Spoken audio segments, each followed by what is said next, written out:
بسم اللہ الرحمن الرحیم۔ السلام علیکم ناظرین، یہ تقریباً 1957 کی بات ہے کہ فرانس میں کہیں ایک رہائشی عمارت کے نکڑے میں ترکی کے ایک 50 سالہ بوڑھے آدمی نے چھوٹی سی دکان بنا رکھی تھی۔ ارد گرد کے لوگ اس بوڑھے کو انکل ابراہیم کے نام سے جانتے اور پکارتے تھے۔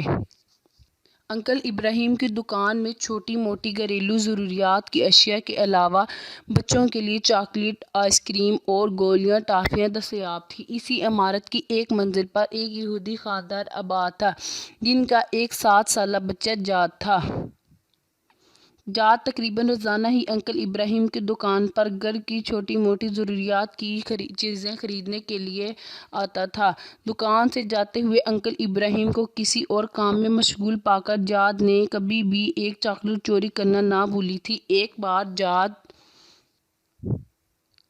دکان سے جاتے ہوئے چاکلیٹ چوری کرنا بھول گیا۔ انکل ابراہیم نے جاد کو پیچھے سے آواز دیتے ہوئے کہا، "جاد، آج چاکلیٹ نہیں اٹھاؤ گے کیا؟"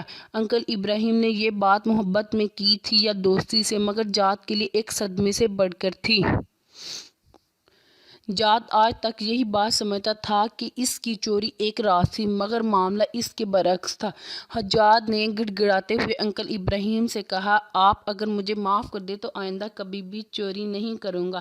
مگر انکل ابراہیم نے جاد سے کہا، "اگر تم وعدہ کرو کہ اپنی زندگی میں کبھی بھی کسی کی چوری نہیں کرو گے تو روزانہ ایک کا ایک چاکلیٹ میری طرف سے تمہارا ہوا ہر بار دکان سے جاتے ہوئے لے جایا کرتا۔"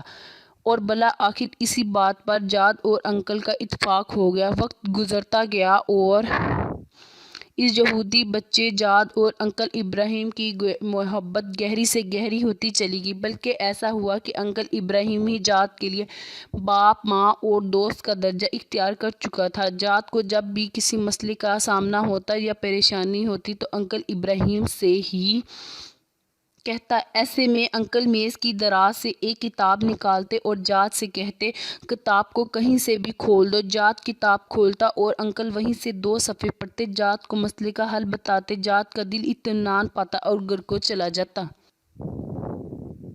اور اسی طرح ایک کے ایک بعد ایک قطرے 17 سال گزر گئے۔ 17 سال کے بعد جب جاد 24 سال کا ایک نوجوان بنا تو انکل ابراہیم بھی اس حساب سے 60 سال کے ہو چکے تھے۔ دائی اجل کا بلاوا آیا اور انکل ابراہیم وفات پا گئے۔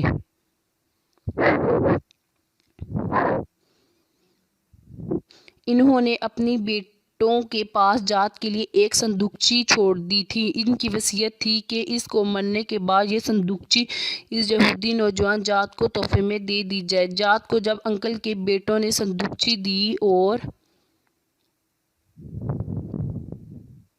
اپنے والد کے مرنے کا بتایا تو جاد بہت غمگین ہوا، کیونکہ انکل ہی تو اس کے غمگسار اور مونس تھے۔ جاد نے صندوقچی کھول کر دیکھی تو اندر وہی کتاب تھی جسے کھول کر وہ انکل کو دیا کرتے تھے۔ جاد انکل کی نشانی گھر میں رکھ کر دوسرے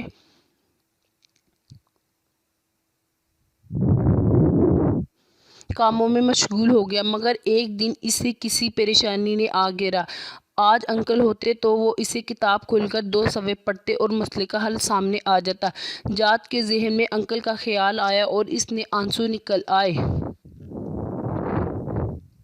"کیوں کہ نہ آج میں خود کوشش کروں؟" کتاب کھولتے ہوئے وہ اپنے آپ سے مخاطب ہو، لیکن کتاب کی زبان میں لکھائی اس کی سمجھ سے بالاتر تھی۔ کتاب اٹھا کر اپنے تونسی عرب دوست کے پاس گیا اور اسے کہا کہ مجھے اس میں سے 2 صفحے پڑھ کر سناؤ۔ مطلب پوچھا اور اپنے مسئلے کا اپنا تن حال نکالا۔ واپس جانے سے پہلے اس نے اپنے دوست سے پوچھا، "یہ کیسی کتاب ہے؟" تونسی نے کہا، "یہ ہم مسلمانوں کی کتاب قرآن مجید ہے۔" جاد نے پوچھا، "مسلمان کیسے بنتے ہیں؟" تونسی نے کہا، "کلمہ شہادت پڑھتے ہوئے اور پھر شریعت پر عمل کرتے ہوئے۔" جاد نے کہا، "تو پھر سن لو میں کہہ رہا ہوں۔ اشہد ان لا الہ و اشہد ان محمد رسول اللہ۔" جاد مسلمان ہو گیا اور اپنے لیے جاد اللہ قرآنی کا نام پسند کیا۔ نام کا اختیار اس کی قرآن سے واللوحان محبت کا کھلا ثبوت تھا۔ جاد اللہ نے قرآن کی تعلیم حاصل کی، دین کو سمجھا اور اس کی تبلیغ شروع کی۔ یورپ میں اس کے ہاتھ پر 6,000 سے زیادہ لوگوں نے اسلام قبول کیا۔ ایک دن پرانے کاغذات دیکھتے ہوئے جاد اللہ کو انکل ابراہیم کے دیے ہوئے قرآن میں دنیا کا ایک نقشہ نظر آیا جس میں براعظم افریقہ کے ارد گرد لکیر کھینچی ہوئی تھی اور انکل کے دستخط ہوئے تھے۔ ساتھ ہی انکل کے ہاتھ سے ایک ہی آیت کریمہ لکھی ہوئی تھی، اپنے رب کے راستے کی طرف دعوت دو حکمت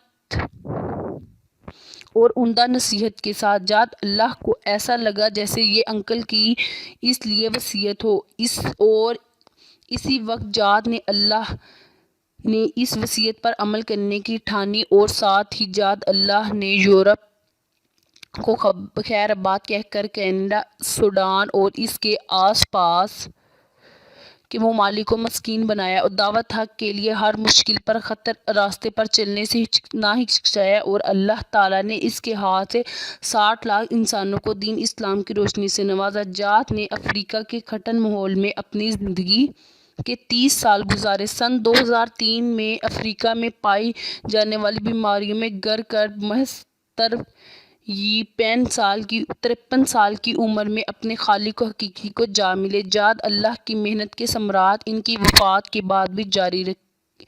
وفات کے ٹھیک 2